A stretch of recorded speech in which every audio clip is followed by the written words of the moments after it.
Welcome. Thank you for joining us for our virtual open house. I'm Karen Meggs, Regional Director of Centers for Lindamood-Bell, and I'm so happy that you could join us today to learn a little bit about our magical learning adventure. In the words of Nancy Bell, we believe passionately that children and adults can be taught to read and comprehend to their potential, including those individuals previously diagnosed with dyslexia, hyperlexia, and/or autism spectrum disorder. And we're going to talk today a lot about imagery, and that we believe imagery is a primary sensory cognitive function, that it is those sensory cognitive functions that are the foundation for language and literacy skills. So we'll start today with a little information about our journey that's been going on for over 30 years and is continuing. We'll talk about the right diagnosis for our students and the learning ability evaluation that we provide, and also about the right instruction. We'll have some videos for you to watch so that you can see and hear in the words of our students what the instruction is like, and also a little bit about what it is like to visit one of our learning centers. And all of this is keeping in mind that our goal for every single one of our students is for them to become independent learners. So in the last 30 years that we have been open and working with students, we've had some really big dreams. And we've started from one small learning center in San Luis Obispo, and now we've grown to having over 120 learning centers, thousands of school projects across the country and workshops that we've led to host and teach our programs.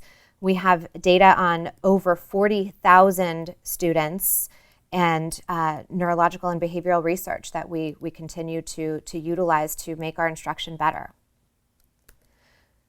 This is Pat Lindamood and Nancy Bell, our founders and authors and researchers. And as Pat and Nancy got started in San Luis Obispo over 30 years ago in one small learning center, they started to work with students, and they started to have some questions about what they were seeing with the students that we were working with. Why was it that some students were able to learn and others weren't? Why could some kids learn to read at a very early age and others weren't learning to read well beyond the age and grade that we would have expected them to? Why were some kids decoding significantly below their potential and they couldn't catch up, regardless of all of the extra learning that they did in schools and after school and on weekends, and all of the different tutors that they worked with and the different reading programs they had gone through? Why were some kids able to easily memorize their sight words after only seeing them, one time, and others could look at a word dozens of times and still couldn't recognize it on the page? Why were some kids able to read really easily and yet weren't able to understand what they were reading? And also, why were our students able to become strong analytical readers, meaning they could do well with decoding an individual word, and yet they weren't becoming the global fluent reader that we wanted them to be after they had gone through some phonological instruction? So all of those questions drove Pat and Nancy, and Phyllis Lindamood is in this photo as well, that they needed to learn, and they did research, and they worked with more and more students, and we grew. What we learned is that reading has component parts. So we're going to take a look at these reading circles, which are a big part of all of our instruction, because they represent for us how these sensory cognitive functions work together, and how they underline those component parts of reading. Let's start with the auditory circle. And in reading, our auditory processing, what we're talking about is our phonological processing, our word attack, and the sensory cognitive function that underlies our ability to do that, to sound out a word, is called phonemic awareness. And it's the ability for us to perceive the sounds within a word, in the order that they're in and what the individual sound is. And it needs to go hand in hand with our visual processing for words as well. So for visual processing, we're talking more about orthographics, word recognition, sight words. And what we've learned is that symbol imagery is a major and crucial component to reading instruction. And symbol imagery is the ability for us to see in our mind's eye the symbols or the letters that make up a word. The third part of our reading circles is language, and that being able to anticipate what a word would be based on the context that it's in, to utilize our vocabulary to start to do paragraph reading. That's where that piece comes in. And lastly, we also know that we read for one reason, and that is to comprehend. And reading without comprehension isn't meaningful. So we also know of a third sensory cognitive function that underlies our ability to comprehend language. We call that concept imagery, the ability to create an imaged whole. I'll talk more about each of those as we go through. So Nancy, Pat, Phyllis, we authored programs and started to do instruction in programs that targeted and built and strengthened those sensory cognitive functions. They learned more about sensory input and how it affects our ability to read and understand. We also learned that our experiences with reading and with those sensory cognitive functions matched a general theory of cognition that is called dual coding theory. Dual coding theory is from Dr. Alan Pavio. He says, cognition is proportional to the extent that the coding mechanisms of mental representations, meaning imagery, and language are integrated. So we knew that we were onto something here, that imagery was the foundational piece in our ability to learn to read and to comprehend. So a recap of those sensory cognitive functions. Phonemic awareness, that ability to perceive the identity, number, and sequence of sounds within words. We can think of a word like cat, and our phonemic awareness is what is telling our brains that the t sound is at the end and the k sound is at the beginning. But it's our symbol imagery, the ability to create a mental imagery for those sounds and letters within the words. That's what's allowing us to visualize and to picture that the letters in that word, cat, are C-A-T. And it's our concept imagery, the ability to create that image gestalt or whole for language. That's why when we hear the word cat, we can picture a cat, that we can all see in our mind a small furry animal with pointy ears, whiskers, and a long tail. That's our concept imagery that is allowing us to get meaning out of that combination of sounds and letters. We know that there are two types of imagery, that we have the parts and the whole. So in the word cat, the parts, that's the symbol imagery piece. That's our ability to picture the letter. The symbol is the part. Whereas the whole is the ability for us to create an image, a dynamic, colorful, moving image that represents the meaning of that word. So let's talk a little bit more about symbol imagery and how it's what we use in order to develop our orthographic processing skills and for reading and for spelling. And again, symbol imagery is our ability to picture the letters within words. Take a look at this example from our symbol imagery test. Now close your eyes and tell me what the last letter you're picturing is. What's the second letter that you're picturing? That's your symbol imagery that you're using to tell you that it's allowing you to recall the letters that you visualized. So let's talk a little bit about what our students look like.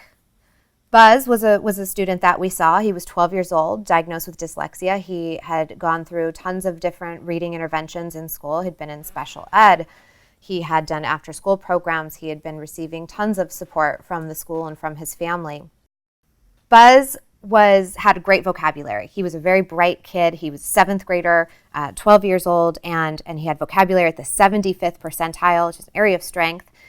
And interestingly, Buzz also had the ability to decode words or do word attack at the 95th percentile, which is very high. And yet, he could sound out words really well, and he was still only reading fluently. If you look down here, he could still only read at the 16th percentile. So why was that? Well, when we looked back at his ability to recognize individual words, this wasn't on track for him. 37th percentile, while it might be in a normal range, he is not performing to where he should be compared to his peers, and he's nowhere near where he should be for how bright he is and for where his other strengths are. His reading rate is only at the 10th percentile. His overall reading accuracy was only at the 25th percentile. And then what we saw was, because his fluency was so low, his comprehension didn't look good. And that wasn't because he didn't have the ability to comprehend. It was because he didn't have the ability to read accurately. So we'll talk a little bit more about how symbol imagery and seeing stars instruction helped with that. We should also look at concept imagery, and that, again, concept imagery is the ability to create an imaged whole for our comprehension, for our critical thinking skills. This is a great passage to test your own concept imagery from To Kill a Mockingbird. Neighbors bring food with death and flowers, with sickness and little things in between. Boo was our neighbor. He gave us 2 soap dolls, a broken watch and chain, a pair of good luck pennies, and our lives. And I can see the characters, and I can see each of those objects, and I can also read between that, and I can feel it. I can feel that passage because I have concept imagery to make inferences and to create a bigger gestalt from that passage. So when we have a weakness in concept imagery, one of the main things that we see is that it seems as if language is coming in one ear and out the other. You can hear it, you can read it, and yet we're not able to grasp the whole of all of that information that we took in. We're only able to visualize parts of those words, and then we're missing the point or unable to retain the information. Imagery is the sensory information that helps us to hold on to what we read and what we hear. It is what stops it from going in one ear and out the other, because we're able to actually picture it. We use that imagery for our higher order thinking skills, like to determine what is the main idea of a passage, to make inferences about what we've read, to make predictions about things that are happening, and to just generally evaluate the information that is around us. And that might be the things that we read and what we hear, but it's also we apply that to the world around us and to the things that are happening around us. So let's take a look at Sophie and what a profile of someone with a weakness in concept imagery might look like. Sophie had learned to read very easily. She too, like Buzz, had a good vocabulary. 86th percentile is a strength. And she had strong word attack, 86th percentile as well. Unlike Buzz, what we saw with Sophie is that she also had good word recognition, and so she was using all of those reading pieces, and she was reading fluently. She had great rate, great accuracy, great fluency, and despite the ability to read at the 91st percentile, she scored at the 2nd percentile in her ability to comprehend the passages that she read. And it wasn't because she didn't read it accurately. It was because she didn't have the concept imagery to retain and understand the information that she was reading. We also saw with Sophie that it affected her ability to follow oral directions, and that she would hear information, but because she wasn't able to image a whole, she only grasped parts of that. She was scored at the 37th percentile in being able to follow through with the directions that she heard. What are some of the symptoms of a weakness in concept imagery? I mean, certainly you'll see that they have a weakness in their written and oral language comprehension and in critical thinking. We talked about how it impacts the ability to follow directions. can certainly also impact our ability to express ourselves both orally and in writing, because the language that we give has to come from our imagery. You might see students with a weakness in concept imagery not always understand humor. They may misinterpret social situations and not be able to understand cause and effect. And generally, being able to plan and organize and mentally map out their lives, which makes it incredibly difficult to just be able to interact and respond to a world that relies on communication. So as we were on this journey and working with all of these students and learning and changing and growing, it was very important to us to be able to participate in and to validate our programs in research. We've been able to collaborate with some of the biggest names in research around the globe. You can learn more about that research on our website, and there's articles that you can read, and you can also feel free to contact any learning center to ask questions about any of the research that we have done or have ongoing. We have now data from all of that research on more than 40,000 students, which is unheard of. There's no one else that has that information. So where do you start? Where do we go from here? Well, we start with all of our students with the diagnostic learning ability evaluation. That is so that we can get the right diagnosis, so that we can identify where are the strengths, where are the weaknesses.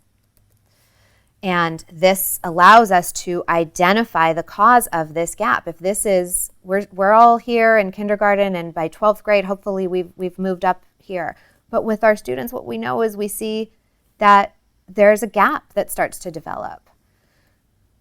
We can close this gap by developing the underlying sensory cognitive functions that are weak for any student. We have to start by identifying what those weaknesses are for them.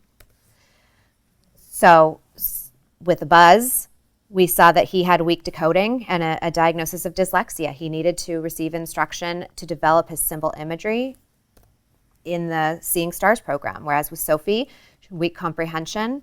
This might be where we see kids diagnosed with hyperlexia or autism. We need to develop their concept imagery. So some of the tests that we include on our learning ability evaluation so that we can make that diagnosis and start to put an instruction plan in place. We're looking at a number of standardized tests that help us to complete that picture, looking beyond just the reading level or the comprehension level and digging deeper to identify if there is a weakness in one of those underlying processing areas. Let's take a look at a video that shows the Learning Center experience.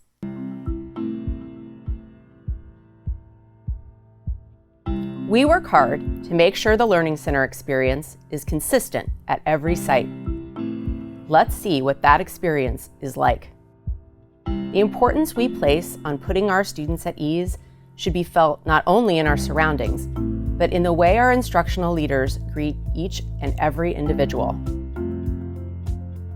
We believe that a diagnosis is the first step in providing an accurate picture of a student's strengths and weaknesses.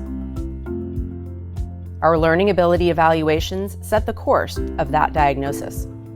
By using a variety of measures, we can pinpoint a student's learning profile and determine which program is the right fit. Our instruction is provided by our highly trained staff who are rigorously screened for excellent critical thinking ability, enthusiasm, and a general sense of fun. Our instructional leaders closely monitor the pace and progress of each student's learning. After completing a diagnostic evaluation, we meet with you to thoroughly explain the results and provide recommendations for instructional program and length. Many parents tell us that our explanation of standardized testing gave them a clear picture of their child's learning profile, something they'd never had before, despite many testing experiences. Our goal is to help every student be able to read, spell, and comprehend independently. We help our students develop a connection between imagery and language. The program steps progress from understanding sensory input to monitoring and correcting their reading, and ultimately to independence. To help you support your students' instruction, we provide regular updates, practice opportunities, and tips for home. We want to be your partner after intensive instruction as well. In addition to our many offerings to help students apply their newfound skills to their schoolwork, we offer consultation and suggestions for your child's teacher and other professionals. Our results speak for themselves, and we are proud of the validation we have received from renowned academic institutions. Along with improved skills comes confidence, self-esteem, and a feeling of accomplishment that can be seen on the faces of our students.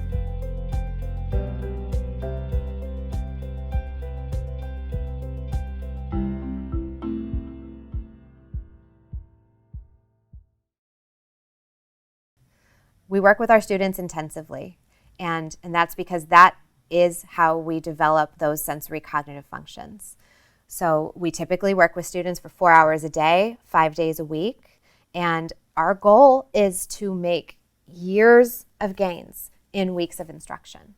So we may see a student every day, 5 days a week for 4 hours a day, but in 6 weeks, 8 weeks, 10 weeks, it's typical that we're able to see 2, 3, 4, sometimes more years of growth in that period of time.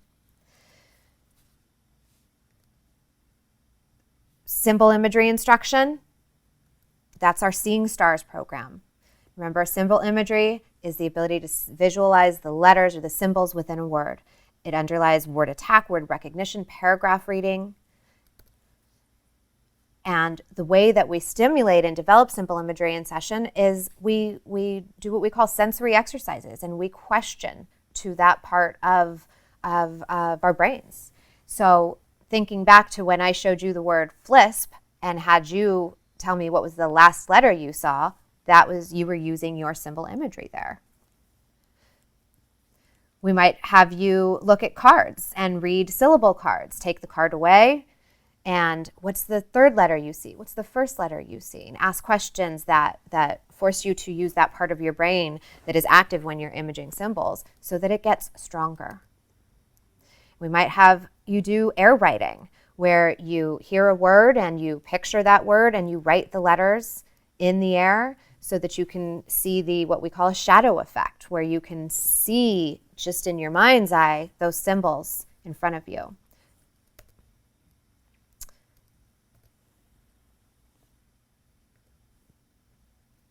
And as symbol imagery and phonemic awareness develop and become stronger, we can start to apply those skills to word recognition, to decoding, and to paragraph reading.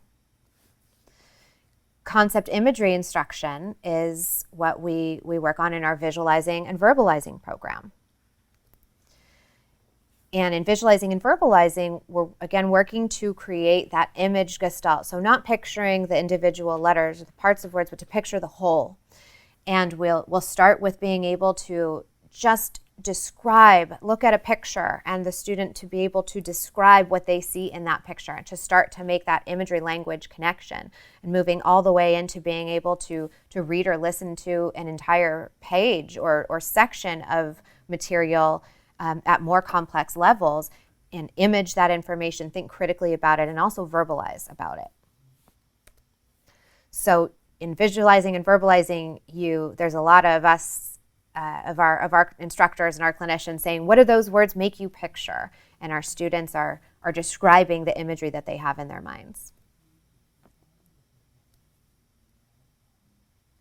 In sentence-by-sentence imaging, which is a crucial step in the visualizing and verbalizing program, we have a student describe what they're imaging for one sentence at a time in a story. And we may or may not bring in higher order thinking skills. Again, that's that ability to draw out what is the main idea of this passage. What do you think is going to be happening next in this passage?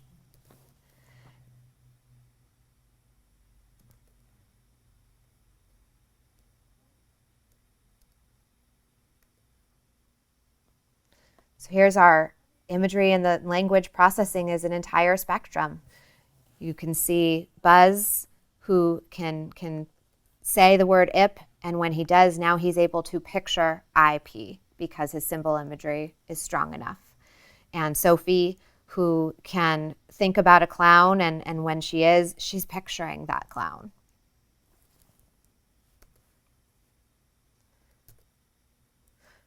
Our goal for our students is to be able to do those things independently, to be able to read and comprehend independently.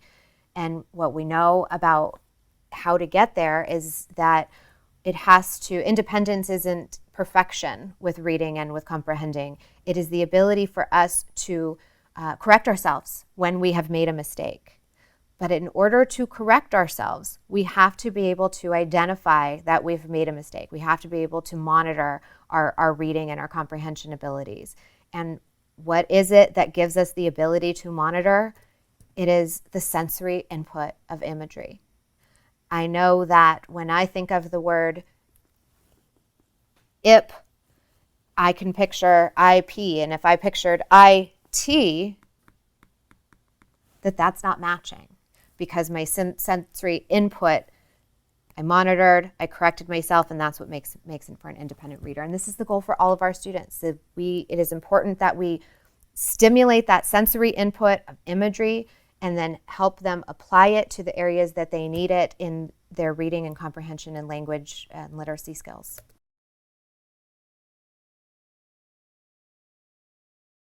Let's take a moment now to watch a video, and you can hear from one of our students. Reading has always been quite a struggle for me, but after coming to Lindamood-Bell, it made it much easier to read, and I don't have as big as a struggle anymore with reading. Each teacher here really knows what they're doing. It used to take me a long time to do tests and stuff, and I'd have to have a teacher read it to me. Now I've been taken off the list of people that need to have the test read to them, and the tests are much faster for me now. So I take them in the normal classroom, and I finish them around the same time as everyone else. It feels really, really cool. I like it a lot. I like it a lot more. My parents have definitely noticed differences. I've gone from reading books that have 10 pages in them, and to going to reading books that are The Hobbit. I'm reading The Hobbit now. It makes me feel pretty awesome. It makes me feel like I know what I'm doing. I know what I'm reading. I know how to read.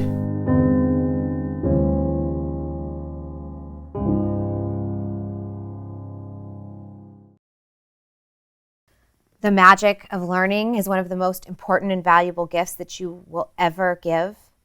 We would be honored to have you as a part of our Lindamood-Bell family. We believe in you, and you can believe in us. Thank you.